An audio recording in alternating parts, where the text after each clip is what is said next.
वृद्धों के दुश्मनों के बारे में बात करेंगे। क्या बात करेंगे? वृद्धों के दुश्मनों के बारे में। उनको जीरियाट्रिक जाइंट्स भी कहते हैं। ठीक है, तो सबसे पहला वृद्धों का दुश्मन इमोबिलिटी।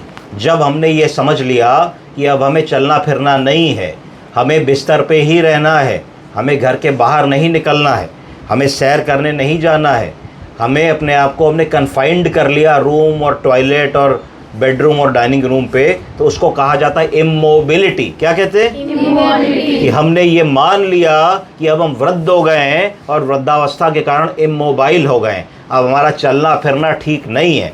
तो ये सबसे बड़ा दुश्मन होता है।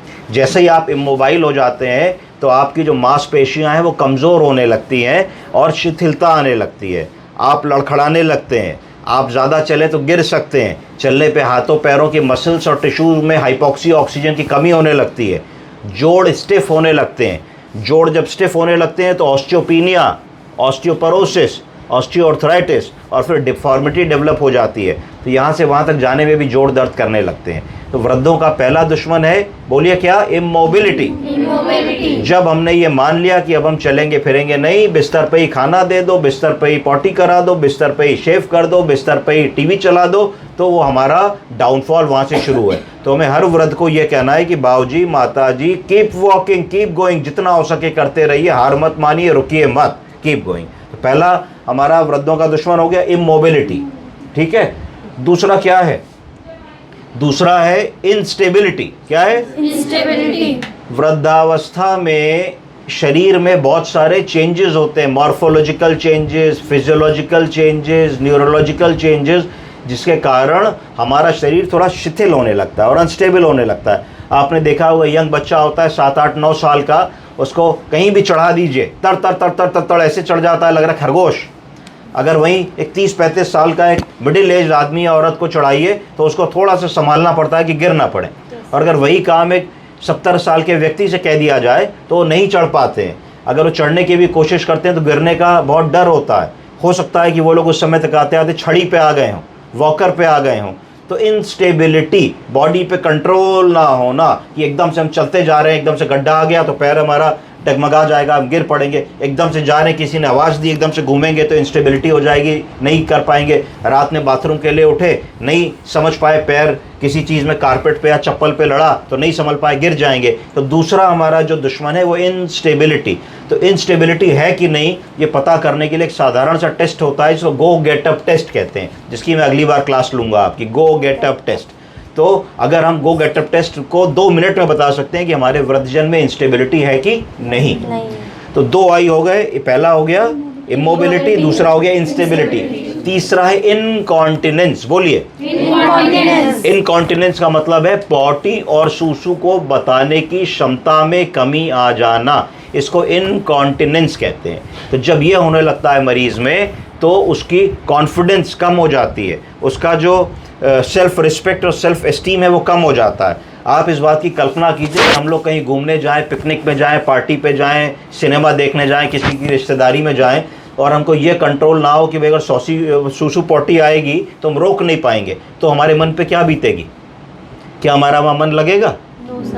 तो उस स्थिति को देखिए कि वृद्धावस्था में एक स्थिति ऐसी आ जाती है जब आदमी को बार बार पेशाब जाना पड़ता है। 3 लक्षण आ जाते हैं, बोलिए अर्जेंसी, फ्रीक्वेंसी, इनकॉन्टिनेंस।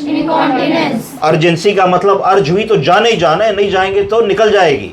फ्रीक्वेंसी मतलब बार बार जाना, हो सकता है रात में आदमी कहे साहब 5 बार उठते हैं, तो भैया 8 घंटे की नींद में अगर 5 बार उठोगे तो सोगे कब?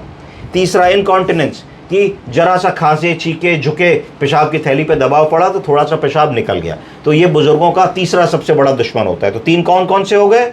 Immobility, instability, incontinence. अगला आइए इम्पेयर्ड मेमोरी। क्या हो गया? Impaired memory. जैसे जैसे उम्र बढ़ती है ब्रेन के न्यूरॉन्स में कमी आने लगती है, ब्रेन के सेल्स वीक होने लगते हैं और एजिंग के कारण बहुत सारे लोगों में याददाश्त में कमी आने लगती है। वो आप उनके पास जाओगे तो दादी बाबा बोलेंगे अच्छा बेटे आ गए और कहाँ हो आजकल, क्या कर रहे हो?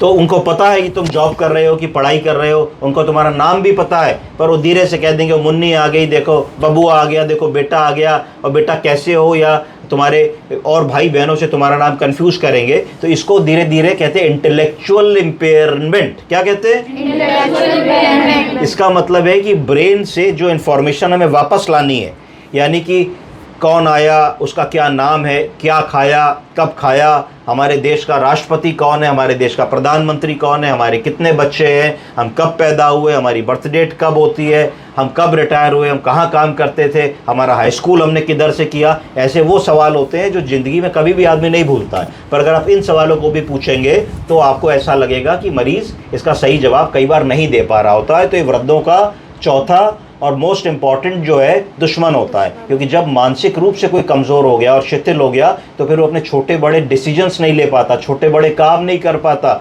मोबाइल रिचार्ज नहीं करा पाता, बैंक से पैसा नहीं निकलवा पाता, पेंशन लेने नहीं जा पाता, डॉक्टर के पास नहीं जा पाता है, सोशलाइज नहीं कर पाता है, घर में बंद होकर के रह जाता है। तो ये ध्यान रखना है। इसके लिए MMS होता है, मिनी मेंटल स्कोर। बड़ा आसान है, दिखाओ बाबू जी ये क्या है, पेन है, ये क्या है, चश्मा है, ये क्या है, घड़ी है, और 2-4 मिनट बाद किसी और बातों में लगाओ, फिर पूछो आपको 3 चीज़ें दिखाई, बता दीजिए। अगर सब ठीक बता रहे तो MMS कहते हैं, मिनी मेंटल स्कोरिंग। तो उससे आप इवेलुएट कर सकते हैं उनकी याददाश्त की क्या स्थिति है। तो मोटा मोटा ये 4-5 चीज़ें आपको जो जीरैट्रिक जॉइंट्स या वृद्धों के दुश्मन है, इन पे आपको काम करना है, और गो गेट अप टेस्ट में अगली क्लास में बताऊंगा। Thank you.